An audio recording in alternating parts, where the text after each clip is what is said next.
I don't think they were really going for well done. I think they probably would have been satisfied with medium rare. Okay, so how are they? What are they doing with the rest? The whole point of cremating something is not have to deal with the remains.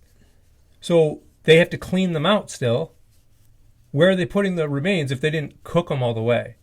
I have no idea. Exactly. There's flaws in your theory here, but there's flaws in. No, there's not, because it doesn't make any sense. Okay, you're right. It doesn't. Thank you. Couple was just walking past. That was one of the reasons why it was good to work there, because we ate the whole day, really. Bits of chocolate, bit of cheese, pieces of bread. Before we went back into the camp, we had to have a shower in Canada, because we were kept much cleaner, and it was very dusty there, from opening blankets and all that stuff. It was hot, so we all had to have showers. And the Germans were kind of coming in and tickling us and playing games with us, and as if we were humans. I must say, they were mostly younger people, and the better looking people were working in Canada. I am the highest version of myself. I'm the highest version of myself. I know I am that I am. Hey everybody, welcome to another episode of the Godspeed Podcast. I'm your host, Joe Guy. And I'm Danny. It's everything. And we have a special guest. Who's that? We have a special guest all the way from Germany. Nine. Like, am I really from Germany? Oh, yeah. I'm Caroline from Germany. Carolina.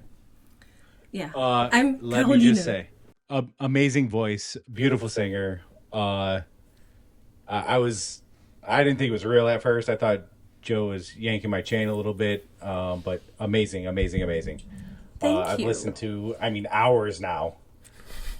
That's what, I've replaced all of my Carrie Underwood music with Carrie Underwood. Yeah, right. But no, truly amazing voice. Thank you. Extremely talented. I think I saw a tear run down my mom's face when I was playing your music. So really, really great. Thank you so much. Yeah, of course. And what about my voice? Thank you for sharing your gift. Aww. What about my voice? Whew. Some people say she loves he has the voice of an angel. Yeah, he's a songbird of his generation. Thanks. Anyway, we got a touchy subject again today, and some people are getting a little upset. I don't know how long this is going to stay on YouTube for. We're gonna stay away from certain trigger words, and there will be a lot of bleeps in this show. Oh shit! I wasn't even sure if I should do this because I was like, I thought about that. I asked her first, and she said that she'll listen. Listen. Very courageous to get in on this episode. And then go back to Germany. Uh-oh. No. It'll be okay. It'll be okay, because we're logically going through things. Mm-hmm. We're gonna throw some things away. Okay. Alrighty. Today, all right. The episode is called Holocappin, and it's about this title up here that I'm not going to say, even though a lot of videos will say it, but I got to do a whole bunch of bleeps until somebody from YouTube just reports us anyway, and it gets taken down. But it'll be okay. So, D, what do you know about the thing? The thing. Where they thought really, really hard about those tents they were in? Is that what you're talking about? They thought really hard. Oh. They were thinking real hard about those tents. Concentrating. You just got that. Yeah. Oh, you had it before? Mm-hmm. Okay. Well, we got some brighter people on the show today. Here we go. So what do you know about it? I've heard of... Oh, shit. What is it? Auschwitz? Auschwitz. Auschwitz? Oh, Auschwitz. Yeah. Auschwitz. We can call it Auschwitz. That way it won't trigger the word. Shit. Yeah, that was a place. That was, I think, the most deadly thinking tent there was. Thinking right? tent. That's a good way to put it. We'll use that. Yeah, the thinking tents. From what I've been told, and from some of the interviews that I've watched of survivors, pretty horrific stuff. Okay. What do you know about it? Oh, well, yeah, you know what we... Well, hold on. Where are you from again? Just to double back. I'm from Germany. Okay, all right. So I was taught, like, probably the Okay. same thing that you guys were taught. Am I loud enough? Really? Yeah, I can hear you. So, yeah, also, like you just said, like, horrific things. Mm-hmm. So that's I've always wondered what exactly Germans are taught about the Hitler movement. Yeah. Right? Like what because there's the old phrase, those who win the wars write history, right? So what exactly is your culture taught about that side of history? And I mean, I've had friends in the military who have been stationed in Germany, and the things they've told me about how it is over there. Like, we don't really bring it up. It's current day Germans don't really want to talk about it. It's kind of a shameful past. Just throwing you into the fire here. No. I'm being honest about what I know, or what I've been told. So it'd be nice to hear it from the horse's mouth, so to speak. Yeah, we've been taught that, like, I don't know how many million Jews have been... 6. Yeah, well, 7. 6. Yeah, well, 6. But you said like 1.4 or something. Oh, well, I'll go into that. Yeah. Yeah. So could they change the number? Apparently, I don't know. So that they have been violently killed. That a thing like that should never happen again. That Hitler was like a psychopath, and basically the same thing that you just mentioned. And also Germans are very. Yeah, we have a lot of. I don't want to say we because like I don't really. Have a lot of guilt. Like we feel guilty, or Germans, they feel guilty because of all that happened. So we, Here's a video. Okay. In the late 1940s, there was a plaque located at Auschwitz for all the visitors to see, all the tourists that would come from America, from Israel, from wherever. They had this famous plaque that said, 4 million people suffered and died here at the hands of the Nazi murderers between the years 1940 and 1945.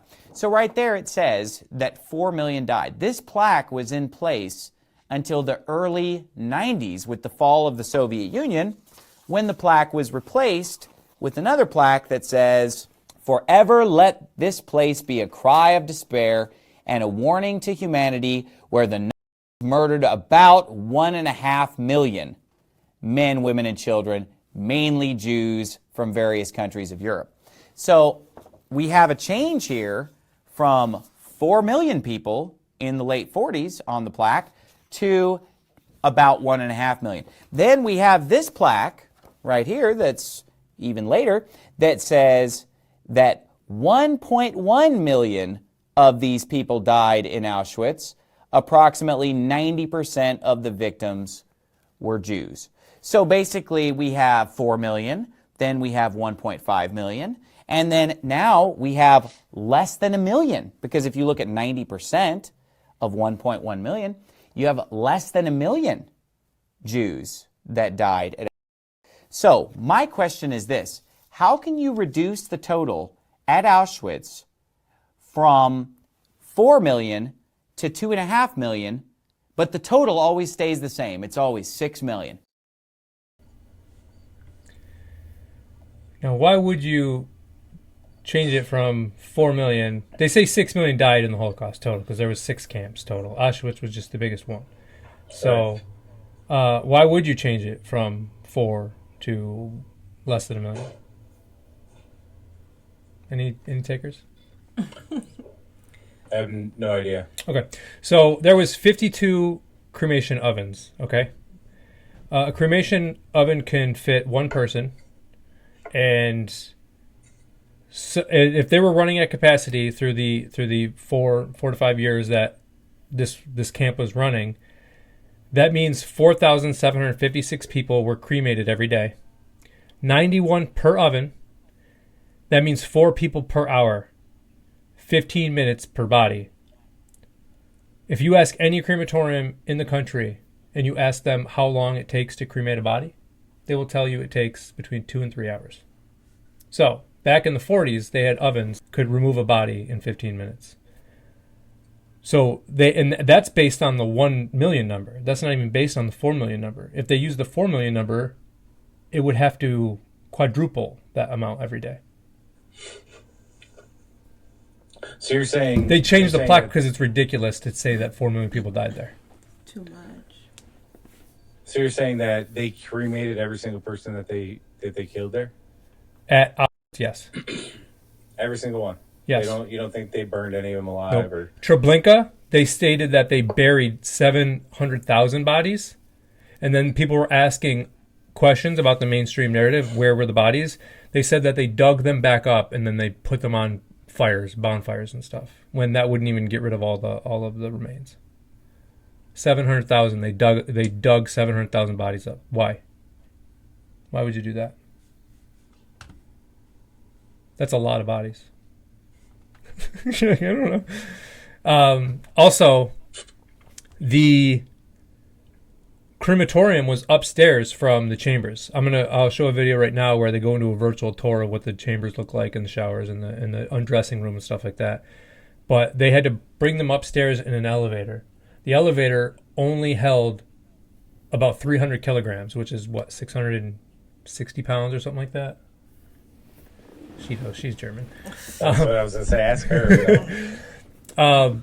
So 2,000 bodies were in these chambers, and they were dragging them out, up into an elevator, up to the crematorium, and it would have taken, I'll display this video, it would have taken 6 days just to cremate the bodies. So they wouldn't be able to gas anybody for 6 days. It would have taken them years and years and years to cremate all these bodies, just based on how long it would take to cremate them. To illustrate, let's think of the process in terms of time. Let's say everyone undressing and then going into the gas chamber takes a half hour. Now we jump to the gas chamber, and let's say the time it takes to kill everyone with poison gas also takes a half hour. So now we're 1 hour into the killing operation. In hour number 2, 15 bodies are taken upstairs to the 15 ovens and cremated. Each body is put on a stretcher and placed in the oven. On average, it takes an hour to cremate a body.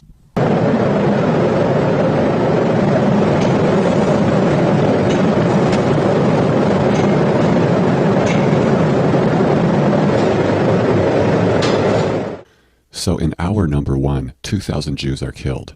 In hour number 2, 15 Jews are cremated with 1,985 left to go. In hour number 3, 15 more are cremated with 1,970 left to go. And at this snail's pace, by hour number 133, or 6 days later, you cremate 15 bodies and only have 5 left to go. You can't do another gassing until the 6th day because there's nowhere to put the bodies. The main point is that the Germans would have never had a system with a ratio like this, where the cremation holds up the killing for almost a week. Another way to look at it, the 15 ovens take about a row of bodies in 1 hour, but look how many rows you have left. How does Dario Gabay make it work? And then we went upstairs on the second floor and put them in stretchers and put them in the oven. And just from the body fat, they didn't have to do anything. They started the oven, but then afterwards, the body fat of each person was giving the flames. He makes it work by focusing on the fat content of a body and ignoring the water content. And actually, they had to put the outside the women and inside the men because the women have more fat that could burn the bodies. The bigger issue is that both bodies are around 60% water. Evaporating that water takes the first half of the cremation time. After that, the female body has more fat and will burn faster, but only 3% faster in total time, a negligible difference. How else does he make it work? So after taking the bodies out of the gas chamber and putting them on these elevators, then what would happen? You go to you put them in the ovens. Who would put them in the ovens? There are 2 other people, that put in stretchers. 3, 4 of them in stretchers and put them in the oven. He makes it work by putting 3 or 4 bodies in each opening. How many people were you able to actually put inside of each oven? You put about 4. How else does he make it work? And how long, again, would it take to burn? 20 to 30 minutes. So after... By having it not take very long.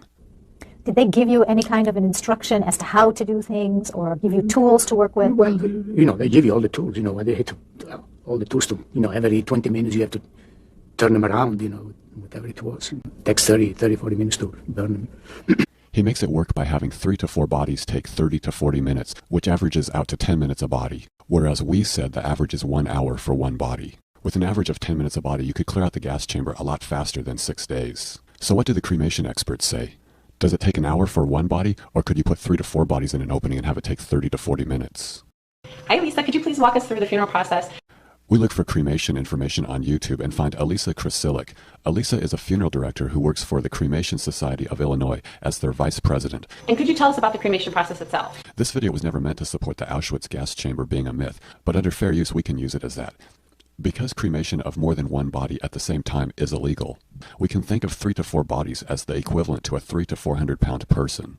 And could you tell us about the cremation process itself? Certainly. The cremation process on average takes about 2 to 3 hours. There's a lot of variations that would cause the cremation to take more time or less time. The size of an individual is a big factor in that. The number is high, but she's probably including heating the oven and cooling the remains, which aren't factors for us. So it does take time to cool the remains. Right away, none of this makes any sense. Okay, I got a couple things. Yep.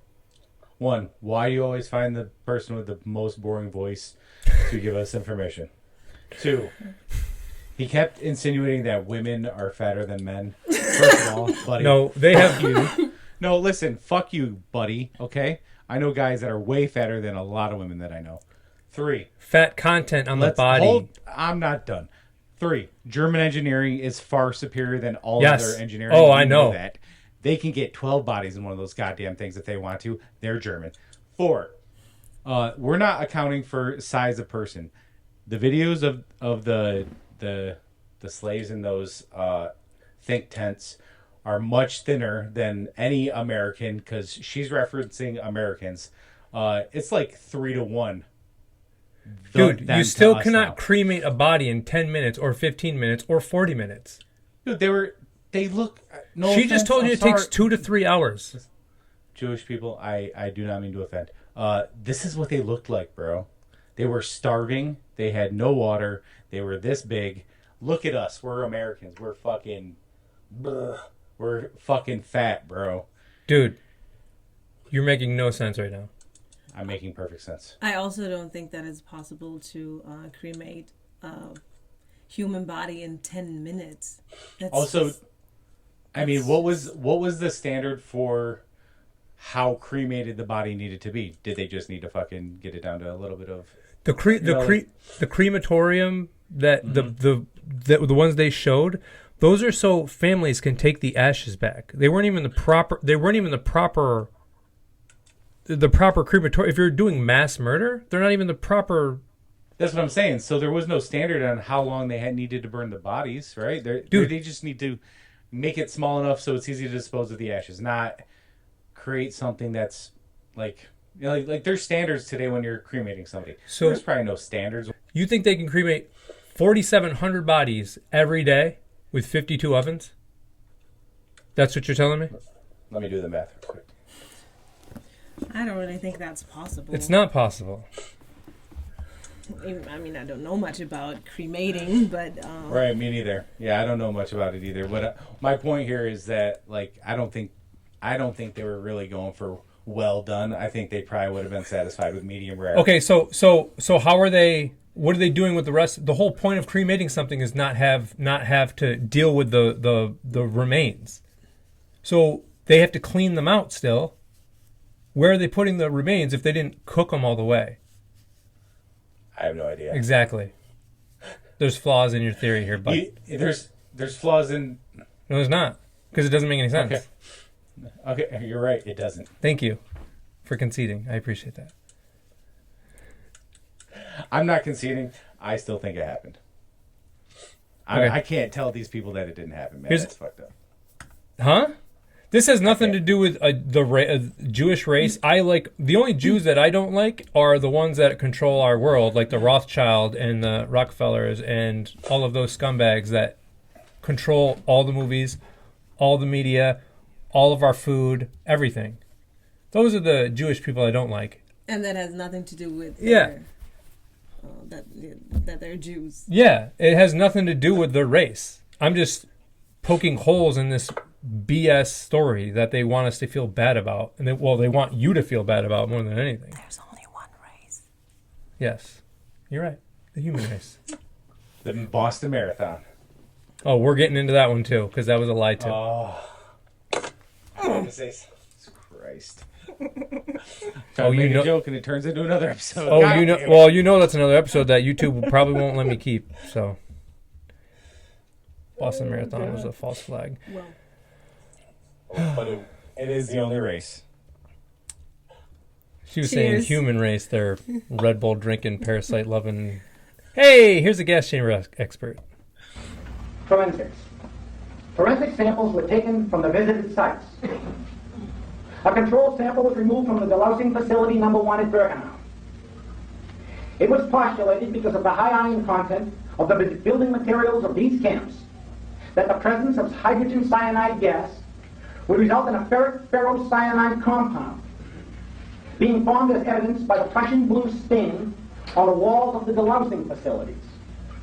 A detailed analysis of the 32 samples taken at the Auschwitz-Birkenau complexes showed 1,050 milligrams per kilogram of cyanide and 6,170 milligrams per kilogram of iron. Higher iron results were found at all of the alleged gas chambers, but no significant cyanide traces. This finding would be impossible if these sites were exposed to hydrogen cyanide gas, since the alleged gas chambers supposedly were exposed to much greater quantities of gas than the delousing facility. Thus, chemical analysis further supports the fact that these facilities were never utilized as execution facilities. Construction. Construction of these facilities further shows that they were never used as gas chambers. None of the facilities were sealed or gasketed. No provision was ever made to prevent condensation of the gas on the walls, floor, or ceiling. No provision ever existed to exhaust the air-gas mixture from these buildings. No provision ever existed to introduce or distribute the gas throughout the chamber. No explosion-proof lighting existed, and no attempt was ever made to prevent gas from entering the crematories, even though the gas is highly explosive.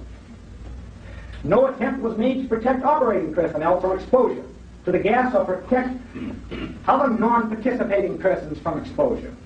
Specifically, at Auschwitz, a floor drain in the alleged gas chamber was connected directly to the camp storm drain system. At Majdanek, a depressed walkway around the alleged gas chambers would have collected gas seepage and resulted in a death trap for camp personnel. No exhaust stacks ever existed. Hydrogen cyanide gas is extremely dangerous and a lethal gas, and nowhere were there any provisions to affect any amount of safe handling.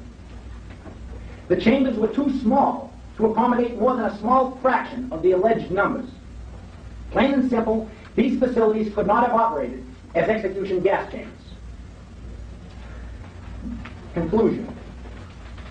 Categorically, none of the facilities examined at Auschwitz, Birkenau, or Lublin could have supported, or in fact did ever support, multiple executions utilizing hydrogen cyanide, carbon monoxide, or any other allegedly or factually lethal gas.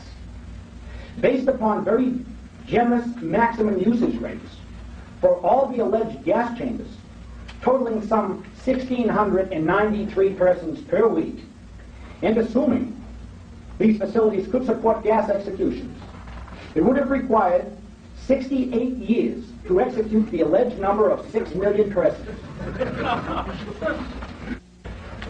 Promoting these facilities as being capable of effecting mass, multiple, or even singular executions is both ludicrous and insulting to every individual on this planet. What do you think so far?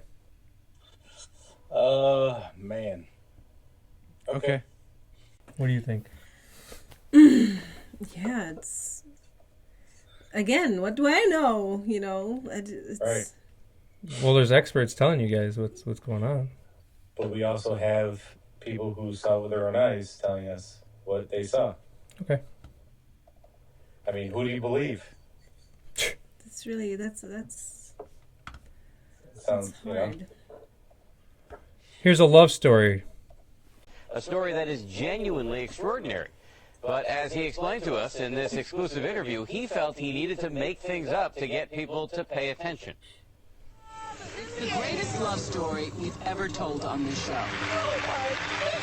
Herman Rosenblatt received international attention for his story about being a hungry little boy in a Nazi concentration camp who was thrown apples every day by a little girl on the other side of the fence. Years later, according to the story, Rosenblatt met that same girl on a blind date in New York City, and he proposed on the spot. I used to come by every day, bring the apple, have in my jacket and a piece of bread, and he used to say, I'll see you tomorrow. The story landed Herman and Roma Rosenblatt on Oprah twice and in newspapers all over the world. They also got a book and movie deal. But the story wasn't true. Why did you do it? Why did you tell such a big lie to so many people for so long? It wasn't a lie. It was my imagination. And in my imagination, in my mind, I believed it. Even now I believe it, that she was there and she threw the apple to me. How can you say it wasn't a lie? It wasn't true, and you know it's not true. Yes, it's not true. But in my imagination, it was true. Rosenblatt says he made the story up to give people hope and to promote understanding about the Holocaust. But members of his own family say his real motivation was money. So you were not motivated in any way by money? No. This is from your son. He said that he knew you were lying for years and he couldn't get you to stop. And here's his quote. It was always hurtful. My father is a man who I don't know. Wow. So who do you believe? Okay, wow. Oh, this is one story, bro. Like, so many jokes there that I really want to make, but I'm gonna skip over a few of them. You can make it because he lied. Go ahead. No, I'm not touching a couple of those, but really, that was really funny. I like the fact that he was manifesting his own destiny. Oh, he believed it. What do you think? It was true. Logical thinker over here. What do you think? Why do you think I'm a logical thinker? Well, I don't know. Since I have realized so much in the past years, how much we've been lied to, I am very open to the idea that we have also been lied to in this case. But it's just morally, I'm a little, it just doesn't feel right to because it's just what I've been conditioned to believe. Exactly. Yeah. So, but if I hear all of this, I'm like, what the heck? What? So, you were saying? Here's the thing. I love new information. The more the better. So anything else you got, feel free to give it to me. Here's another survivor on a radio show talking to someone that was on a radio show. Here, JW, good morning. Hello? Yes, ma'am. Am I on the phone? Yes. I am a survivor of the Nazi camp, and I would like to ask that young man something. How does he expect to find bodies? When I was smelling for 4 weeks and watching them burning, and my girlfriend was taking them there and putting them in halls, and they were putting paint over them, white stuff on them in Birmingham. How does he expect to find bodies? Well, I want to ask you the question, in which camp were you in? I was in Auschwitz. Yes, but which part of Auschwitz were you in? In Buchenwald. And what you would call it, it's Block A. Buchenwald is in No, I was in Block A. You were in Block A. Well, I have a map before me here, and you were in Auschwitz. But where in Auschwitz? There's many. Block A. What do you mean by Block A? That was they were parceled off in blocks, and I'm so upset that I can't even talk and think. Well, if you say the blocks were numbered. Which number was? I was in Block A. This is what I'm telling you. You say you were in Block A. Where at Auschwitz? Where at Auschwitz? Yes. How many Auschwitzes were there? Well, don't you know there's more than one? More than one Auschwitz? No, Yeah. I just was in one Auschwitz. And I just saw them burning the bodies. And my Well, this is why I have to ask you. I have the map before me here. Yes. And which block were you in at Auschwitz? Are you questioning the fact that this lady was I am telling you. Well, I'm questioning the fact She that lived there. She survived there. I'm trying to find out whether what she's saying is true, and it doesn't appear so. She said she's living in Block A. Yeah. I mean, the blocks were not, they were numbered. So that's why I asked you which block you were living in, which number, and also which part of the camp. The camp was just not one camp. Well, Now, I'm glad you where don't were live on my block, Deeper. I feel like if you were at a camp, you'd know every single detail of it. For sure. I think so too, but it was hard for me to understand anything that she was saying. Yeah. You know, people block out a lot of trauma. There is that human aspect. Also, how old is that woman at this? You know what I mean? You expect her to recall every little Yeah, but that was detail. an older video. Plus, the most important thing that I just caught was that she first said that she was in Buchenwald, which is not Auschwitz. That's a different camp. Right. I've been there. So no, I'm just kidding. I'm kidding. No, but so that was a little sketchy to me because then he was asking her, "Where in Auschwitz have you been?" And she didn't even mention that she's like in the first place said that she was in Buchenwald. Yeah. I was like, huh? What is she saying? I don't know.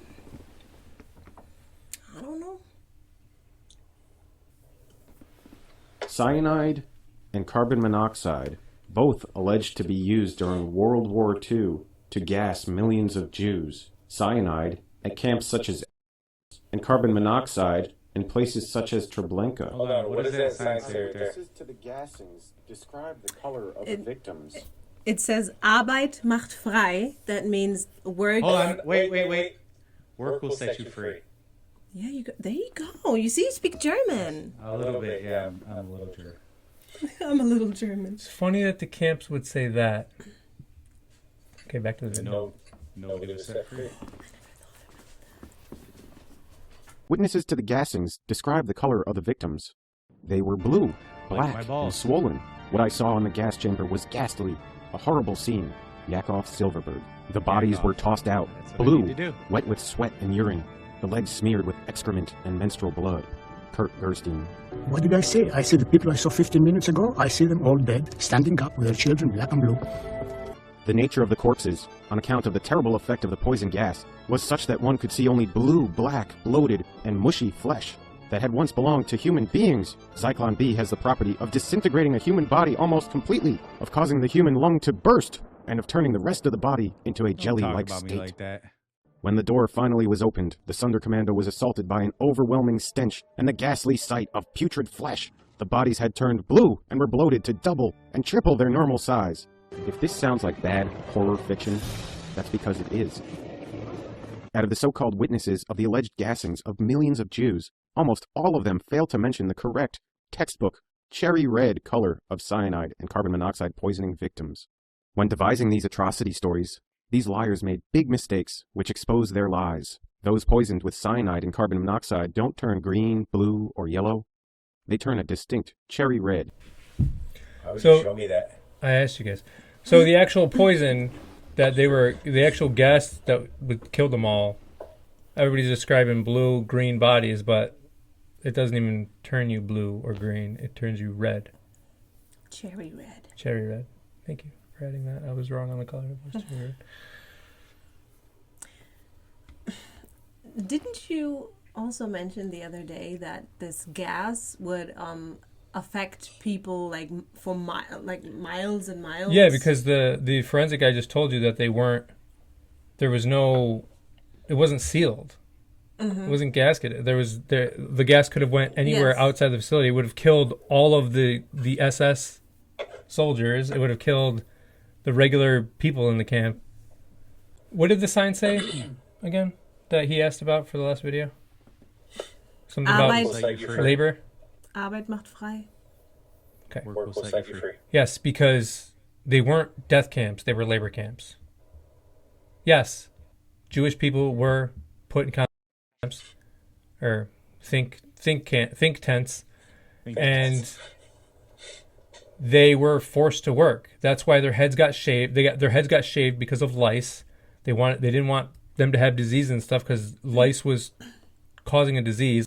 That's why their hair was cut. And people are like, put the piles of hair in the shoes. Yeah, they were given shoes. Like every other prison that you can think of in the world gave you new shoes and took away your actual shoes. They were prison camps. And the people that died were because the Allied forces, America, Britain, all these other countries, were bombing the shit out of Germany constantly and stopping nobody could get food in Germany those days. So that's why people were dying. They're dying of disease and starvation. And yes, you can die of starvation even though you can fast. Most people aren't ready to fast, though. Go ahead. So you're saying Americans killed the Jews? Yeah. Nice. Americans also... Way to pass the blame. Eisenhower. Carolina. Great. What do I have to do with it now? Carolina. Carolina. You know, President Ike, before he was president, he hurled thousands of Germans into a field at gunpoint, and they literally sat there and let them starve. That's worse than a gas chamber. It is. Sorry. They also held Japanese and did the same exact thing during World War II. But all we hear about is 6 million Jews died. Can you tell me any other amounts? How many Americans died during World War II? How many Japanese died during World War II? How many Russians died during World War II? How many Britons died? How many Jews? 6 million. Because that's the only thing beat in anybody's brains is 6 million.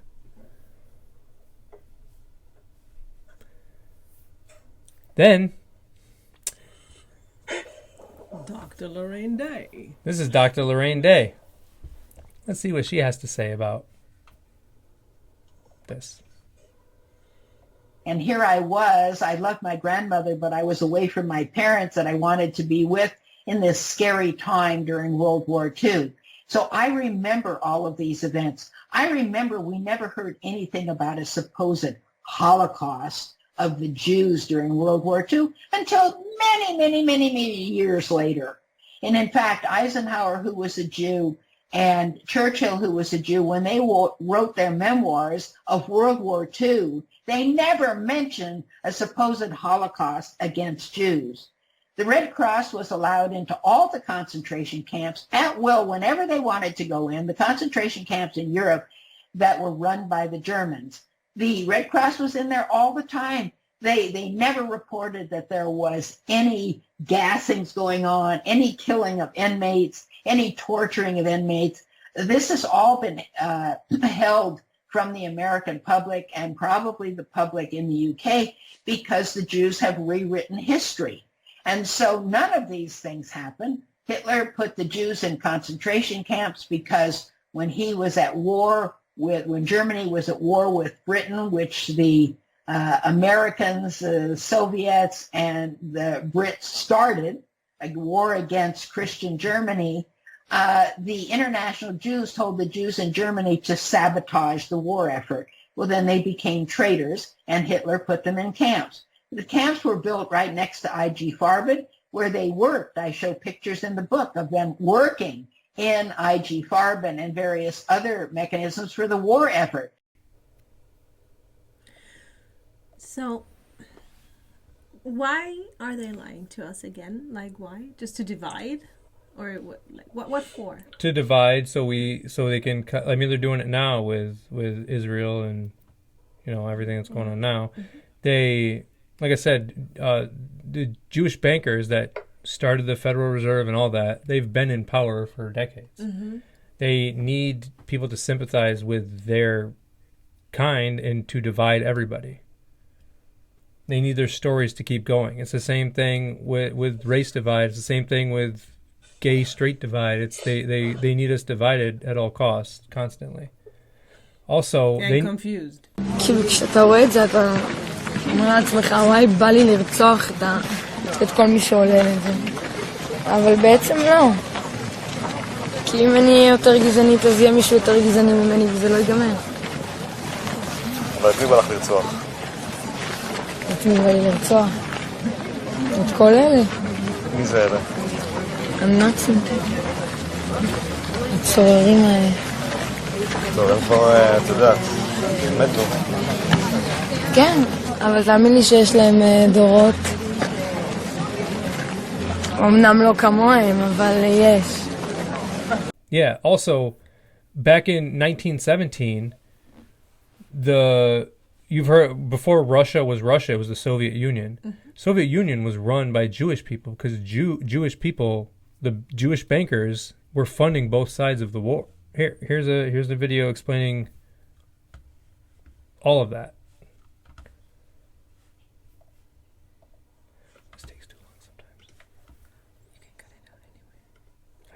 Here are just a few of the Jews who played a key role in communism and the Jewish Revolution. We have Jew Karl Marx, who founded Marxism and wrote the Communist Manifesto. He came from a prominent Talmudic rabbinical family.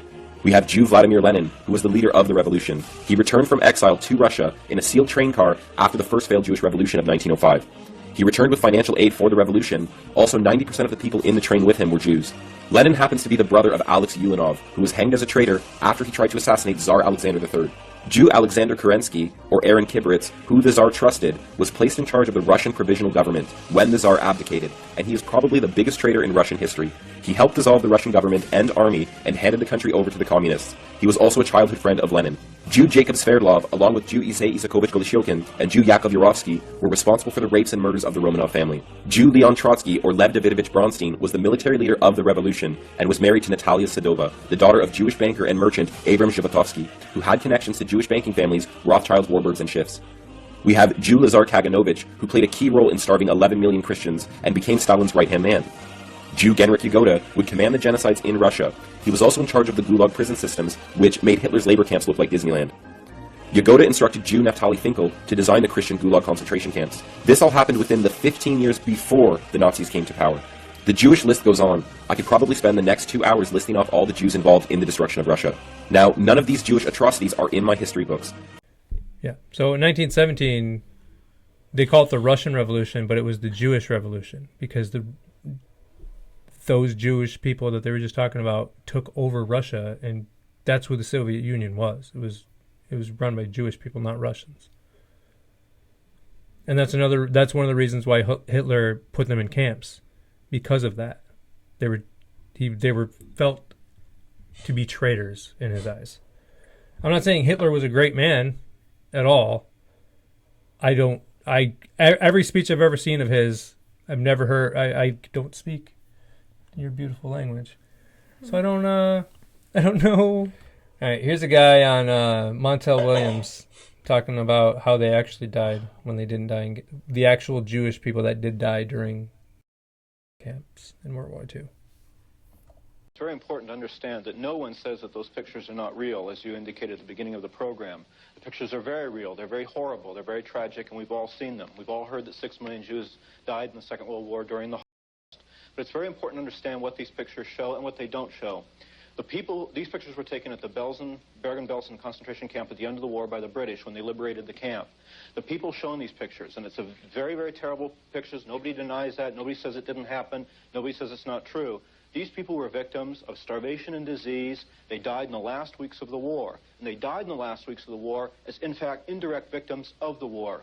British doctors who were at the camp themselves at the time the camp was liberated, and many inmates who were at the camp there and elsewhere have also confirmed that conditions at Belsen, although certainly not a country club, were relatively good until the final weeks and months of the war. And that was because in the final weeks and months of the war, all of Germany, all of Europe was in complete chaos. All the railroads were ruined. It was impossible to supply food. It was impossible to supply water. And particularly at Bergen-Belsen, thousands and thousands and thousands of Jews were evacuated from camps further to the east as the Soviets were coming in and sent into this and other camps which were enormously overcrowded. And these people died in large numbers by disease and starvation.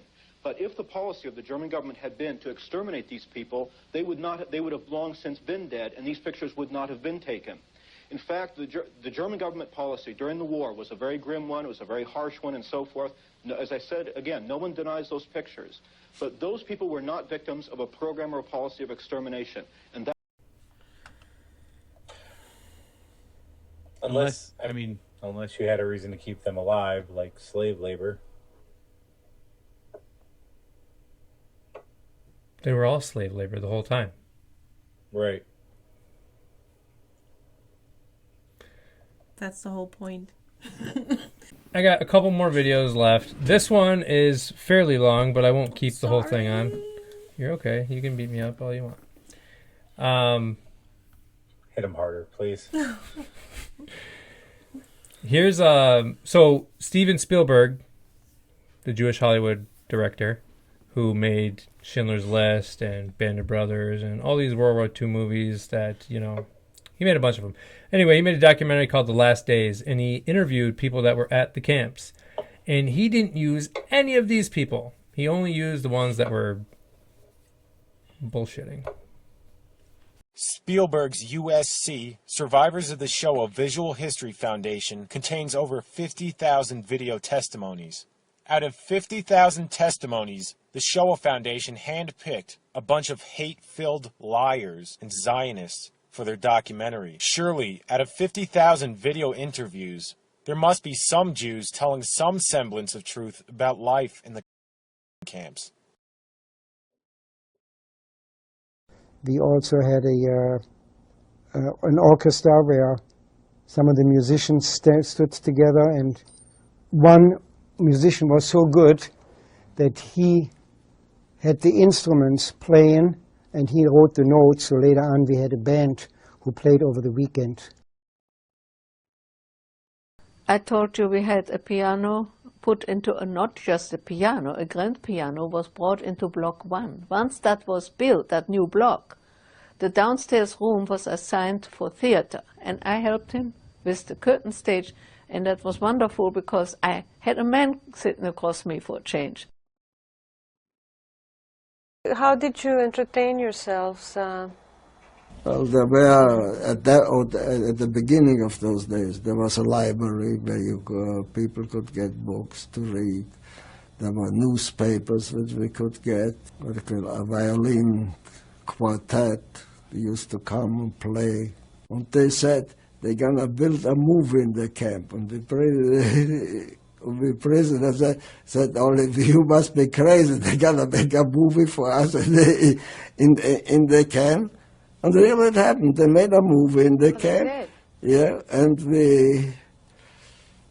we went in barracks after barracks. We could go to see a movie sometimes in the evening. They brought movies in in the evening. And what kind of movies would they show? Well, German movies. But once I came to the main camp, we were allowed twice a month to write home. Once a postcard and once a letter. They gave you the materials? Yeah, they gave us the letter, the materials, and we could How buy did you get the stamps? Stamps. We could buy stamps. You had money? And in the camp you could have currency? Yeah, we could have money because there was in camp also what they call a cantina, and they sold some weak beer. They sold also in the cantina. Yeah, but not really anything else. Not much. Mostly cigarettes. And when you went to the movies, did you have to pay? Yes, we had to pay. After the money stopped, the regular money stopped, we got paid in coupons then. Paid for your work? Well, I don't know if it was for whatever we got paid for in coupons, which were redeemable in the cantina if they had something. So that was their way of distributing money. Then to everybody, everybody got this money then. Of course, what we did is for the weekends we got together, we got a group of us together, and we made a soccer team, which was a little later, where we played soccer. Well, it's amazing that there would be a soccer team, that there'd be enough energy left to do something like that. Well, I don't think we were quite as energetic as we were with the other regular team, but we did something to, it kept our mind off With a mariachi band. of the problems we had. We organized very well soccer teams. Each nationality organized a soccer team. And we organized our equipment and everything and play soccer on the assembly line, on the assembly place. In Gross-Rosen? In Gross-Rosen. So, that much freer was, but it was 1944. The Russians already pushed away, Americans already invaded. Well, it did several things, not just emotional, but the children then wrote a play which was a satire of Snow White and the Seven Dwarfs. When it was put on, suddenly some SS men appeared, and they watched. So, those must have been horrible death camps when they, had soccer and movies and postcards and, It definitely doesn't sound like a death camp. Still is not great, No, it's a labor camp. Yeah, exactly. It's a prison camp. But here's a picture of women at the pool. Here's them at the pool again. Like, this is the death camp. Was that on the weekends? There's people waving to the camera, happy. I don't know. More people. She's not happy? Well, they smiled, but... What I'm saying is, they're not... It's not... Yeah. In the years this was open, it's not like they started killing them at the end. The camps were death camps. Why are you giving them all these things? And they know that they're going to die, but they're enjoying themselves. And there were labor camps, yes. Yes, they were prison camps. Absolutely. I'm not saying there wasn't. But they're not getting gassed, is what I'm saying. And I have one last video to run this home. It really is weird. So, years and years leading up to the supposed 6 million Jews are in peril and going to die in the Holocaust, there was newspapers saying 6 million Jews in peril. Here's 10 newspapers way before the Holocaust happened.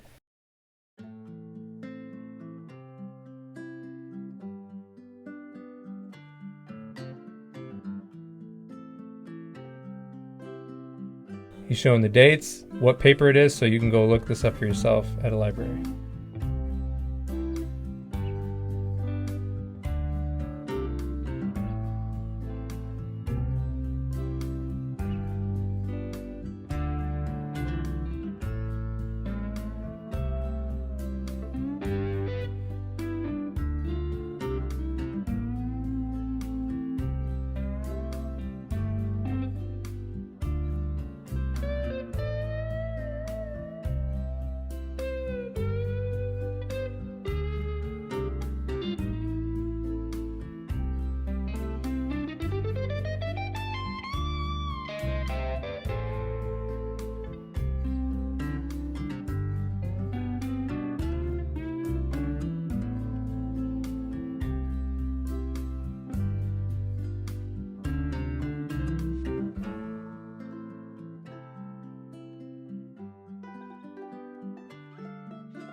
I mean, anybody, I'm not saying they did, but anybody could fudge any of this. So, This isn't the only video. There's multiple people that show these papers. I just chose this one because they're all in one video. And there's probably more than 10.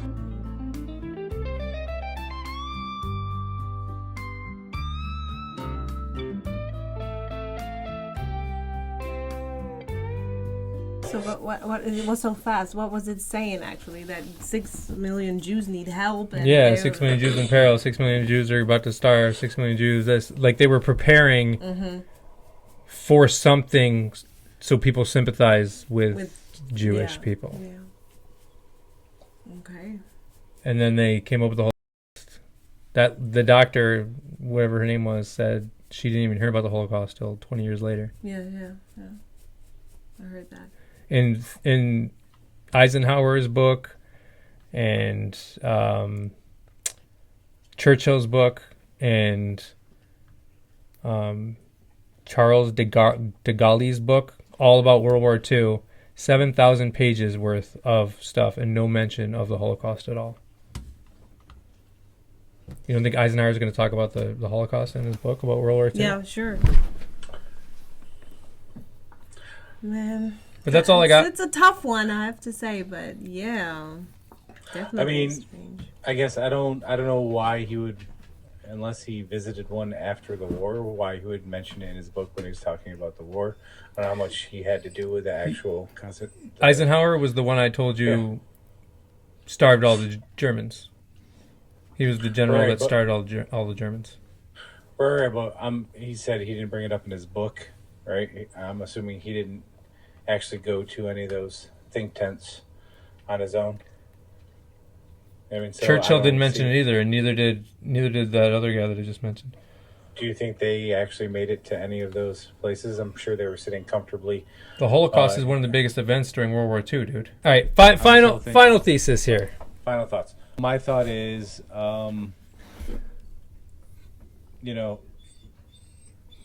obviously nobody in this panel or was there or around during that time, and I will not be the person to tell that group of people that it did not happen to them or their family members, because God forbid you be wrong. You are the piece of shit. So, I'm not telling you to tell them it didn't happen. I'm asking you your opinion on the evidence I gave you today. We went. Hold on. Episode 3, we went through 9/11, and you were pretty certain to tell all the New Yorkers they're wrong about what actually happened. That happened during my lifetime, and I was around to see how it affected the people in my life around me, and I could actually go there and see a building missing. I'm talking about the evidence that I showed you in number 3. You knew that they did it to us, but you can't talk about this based on the evidence I'm giving you. Okay, so if I'm speaking specifically on the evidence you've given me, that's every episode. You're supposed to be speaking on the evidence I'm giving you. I would say, just like every episode, anybody could make any of this up at any point in time. So the vice president of the crematorium was lying about. She didn't have anything to do with it. What she was talking about had nothing to do with the Holocaust, but she was lying about it taking 2 to 3 hours to cremate one body. She wasn't being asked, and they said it in the video, she wasn't being asked what she thought, what was possible. She was specifically speaking on what they do to cremate people today. Yeah, and she was also talking about how it depends on body weight, and if you're shoving 4 bodies in there, it's going to take even longer. Well, he said something about that. She said nothing about that. She specifically was that. So she wasn't even being questioned about that situation. She was just literally talking about cremating humans today. So you think cremation is worse now than it was back then? No, I think it. Like I said, when that video was over, I think there's a difference in humans. If you look at the people from back then, they are much thinner and smaller than we are today. 2, I don't think the standard of how much they wanted to cremate that person, it varies, man. Water content is what makes up the body. That's the hardest. That's the thing. Getting rid of the water is the hardest part. The thing that takes the longest. Not burning the fat. Well, then so if they're skinnier, why did the guy who was leading the video constantly bring up that women are fatter than men or have more fat content? He was commenting on what that other guy said that was saying he stacked 3 or 4 bodies in one of those small one-body pods. He was commenting on what he said. He wasn't constantly talking about it. He was just debunking what that guy said. Anyway, so you think that they can kill 4 million? Oh, so the original number is 4 million. Then they moved it to 1.5. Then they moved it to 1.1. That's odd I'm gonna in stick itself. with 6. But you think that they're able to kill 1 million bodies, cremate them very, very, very quickly, is what you're saying to me. 10 to 15 minutes a body. How many years do they have to do so? Like 4.5 years. Yeah. They would have to do 10 to 15. They would also, the cremation would have to be running 24/7 without any maintenance issues, without any cleaning them out. 10 minutes a body, 15 minutes a body. Logically. So you don't think? So you think it actually happened? And okay, the newspaper. I'm saying absolutely could have, and I will not be the person to shit. So on that's why. people. That's why you're on the other side of the fence still. Okay, what do you think? Well, I understand Daniel's opinion. Here's the thing. I no offense. I don't mean to cut you off, but I have one very good friend who is Jewish, and we're not talking about them. Listen, just hear me out, man. I have a very good friend who is Jewish, and I would want to kill myself if this shit really did happen, and I'm gonna sit here and be like, nah, I don't believe it. Fuck them, because that's pretty much what we're saying. We were like, nah, it didn't happen. We're pretty much saying fuck you and your whole fucking your people's history. No, you're not. That's part of their history. No, you're not. Yes, it is. Their whole history. A person that was born after all this happened, that's their history? No, it's not. It's some shit that happened during World War II. Americans died during World War II too. That's absolutely. But it wasn't part of the fucking genocide, man. There's a big difference. Genocide. Well, like I said, your opinion. I totally understand where Dan is coming from, because that's also my issue, where I'm like, I can't sit here and say that all of it didn't happen when, decades ago, people were actually really suffering because of it. That would make me feel like a piece of shit, like you said. When it actually really did happen, I don't know, see? But based on the evidence that I saw today and that I heard of, it's... Yeah, I think that it, most likely didn't happen like we were sold, like it didn't happen, like the Holocaust didn't happen like we were told. You know what? Hold on. Oh my God, it's all adding up. German Shepherd. Yeah, right. Gunnar, are we right? What is it? What happened? I see what you're doing, Joseph. So I really I don't know what to believe, but they're lying to us all the time. So I think it didn't happen like we were told.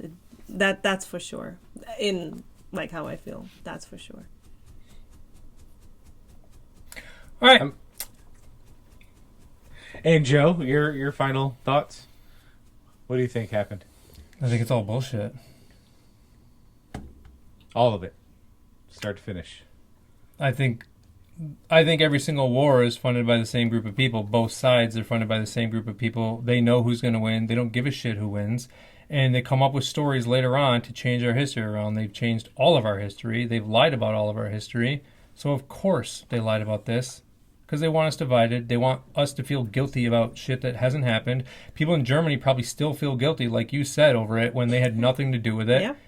It's about suppression and treating people like they control everything. So yeah, I think they lied about this 100%. You think I care that I'm saying this right now? I don't think it happened. Yes, there was labor camps. Yes, people were in prison and treated like shit. But they weren't. There was no gas chambers or death camps. They were labor camps. Just like America had for the Japanese and the Germans. But yet we don't talk about that. And Americans actually really killed those people. Still, I think that Daniel is absolutely allowed to have Yes, and then you got a gas chamber expert saying that he freaking dissected the buildings and everything about them, It doesn't the construction, matter. everything, saying that there's no way they were used as gas chambers. It doesn't matter. I know it doesn't matter. So we'll end the episode here. Like, share, subscribe. You know, if we still have a channel after this episode. Okay. We can't know. We can't. Yeah, no. We can't know what actually happened. You know, back in the day, we can't know. We haven't been there. Of course, like the math ain't mathin'. I know. You know. But can we at least agree we might not have the accurate math? No. They may. Well, no. Because you don't know. Hold on. They lie about everything, but they're being honest about the math. Dude, they changed the math. They said 4 million, then they changed it to 1.5, then they changed it to 1.1. So they're lowering the math to help themselves out. So if we use their lowest number, that's the math. If we use their lowest number, that's the math. So they can't lie about other math? They would only lower it more, and their story is still ridiculous. They lowered the 4 million number because they knew it didn't make any goddamn sense. Your logic of them lying about everything also means that they can lie about anything. So you think they lowered the number from 4 million to 1.1 million over the years, changing it multiple times. But if they go lower, that's them not lying? Why would they lie higher? Why would they lie higher? They wouldn't. I'm not saying they are. I'm just saying that potentially, by your logic, if they lie about everything, that we should take that in consideration. They do lie about everything. Right. So why are they not lying about anything else? As soon as in 10 years they lower it down to 500,000 people died, their story is still ridiculous. It still doesn't math. All right.